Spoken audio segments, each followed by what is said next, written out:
పార్వతీపురం మన్యం జిల్లాలో బ్రాహ్మణులు పేరు గొప్ప ఊరు దెబ్బ అన్నట్టుగా జీవితం గడుపుతున్నారు. గత ప్రభుత్వంలో వచ్చిన అమ్మఒడి డబ్బులు ఇప్పుడు కూటమి ప్రభుత్వంలో తల్లికి వందనం పేరుతో రాకపోవడం వల్ల తీవ్ర ఆవేదన వ్యక్తం చేస్తున్నారు. వారి జీతం 10,000 కంటే తక్కువగా ఉండగా దానిలో 3,000 ధూపదీప నైవేద్యానికి ఖర్చవుతుంది. మిగతా డబ్బులతో కుటుంబ పోషణ చాలా కష్టమంటున్నారు. యాప్లు చూపించి డబ్బులు ఆపడం సబబేనా అని ప్రశ్నిస్తూ ప్రభుత్వం జోక్యం చేసుకుని నిధులు విడుదల చేయాలని కోరుతున్నారు. ఉపాధ్యక్షుడు బైరి వెంకట వేణుగోపాల సంఘం అండి నా పేరు. మా మన్యం జిల్లాలో ధూపదీప నైవేద్య పథకానికి అర్చకులందరికీ కూడా తల్లికి బంధనం డబ్బులు ఎవరికి రాలేదండి.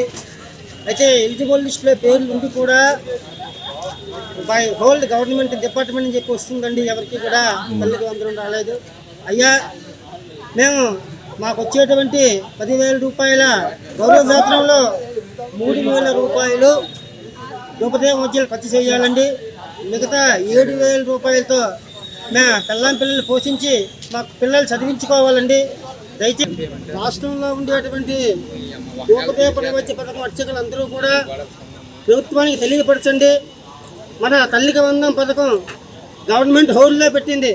దయచేసి మాది గవర్నమెంట్ ఉద్యోగం కాదయ్యా, మాకు వచ్చేటువంటి జీతం 6,000 రూపాయలు. గవర్నమెంట్ డిడియన్స్గా 10,000 ఇస్తోంది. అందులో 4,000 రూపాయలు ధూపదీప మధ్య ఖర్చు చేయాలి. మిగతా 6,000 రూపాయలతో ఏ విధంగా బతకగలం? అయ్యా, ప్రభుత్వం వారు దయతలిచి మా తల్లి వందనం ఇబ్బంది పరిస్థితిగా కోరుతున్నాం. మీ పేరండి? నా పేరు బైరి వెంకట వేణుగోపాల శర్మ, మన్యం జిల్లా అర్చక సంఘం ఉపాధ్యక్షుడినండి. అర్చక సంఘ ఉపాధ్యక్షుడినండి. పార్వతీపురం మన్యం జిల్లా కురుపాం నియోజకవర్గంలోని గుమ్మలక్ష్మీపురం మండలంలో బాలేసి పంచాయతీ బయ్యాడ గ్రామానికి రహదారులు లేవని ఎన్నిసార్లు కలెక్టర్కి చెప్పినా పట్టించుకోవడం లేదని సిపిఎం నాయకుడు కొల్లు గంగునాయుడు ఆవేదన వ్యక్తం చేశారు. యువజన నాయకులు సొంత ఖర్చుతో రోడ్లు వేస్తున్నామన్నారు.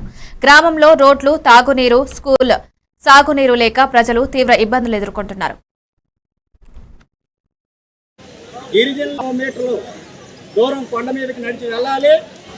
అనేక సంవత్సరాలుగా గిరిజనులు మాకు రోడ్లు వేయండి, వ్యాధులు వచ్చినా ఏ అవసరాలు వచ్చినా అటవీ ఉత్పత్తులు తీసుకురావాలన్నా అనేకమైన ఇబ్బందులు పడుతున్నాం. డోలీలు కట్టుకొని కిందకి రావాల్సిన పరిస్థితి వస్తుందని చెప్పి అనేక సార్లు దరఖాస్తులు చేసినప్పటికీ ఇంతవరకు కూడా బయ్యాడికి రోడ్డు అనేది వేయలేదు. ఈరోజు స్వచ్ఛందంగా గిరిజన యువతంతా కూడా మా గ్రామానికి రోడ్డు కావాలని చెప్పి ఈరోజు రావడం జరిగింది. మేము గిరిజన సంఘంగా సిపిఎం పార్టీగా ఒకటే చెప్తున్నాం. ఈరోజు కూటమి ప్రభుత్వం కానీ పవన్ కళ్యాణ్ గారు కానీ గిరిజన ప్రాంతంలో ఎక్కడా డోలీ మూతలు లేకుండా చూస్తామని చెప్పి హామీ ఇచ్చారు. అలాగే మన మంత్రి గారు గుమ్మిడి సంజయరాణి గారు కూడా అనేక సభల్లో గిరిజన గ్రామాలకు పూర్తి స్థాయిలో రోడ్లు వేస్తామని చెప్తున్నారు. ఈవేళ మేము ఒకటే అడుగుతున్నాం, అమరావతికి 15,000 కోట్ల రూపాయలు ప్రపంచ బ్యాంకు దగ్గర నుంచి ఇమీడియట్లీగా మీరు అప్పు తీసుకొచ్చి వేస్తున్నారు రోడ్లు.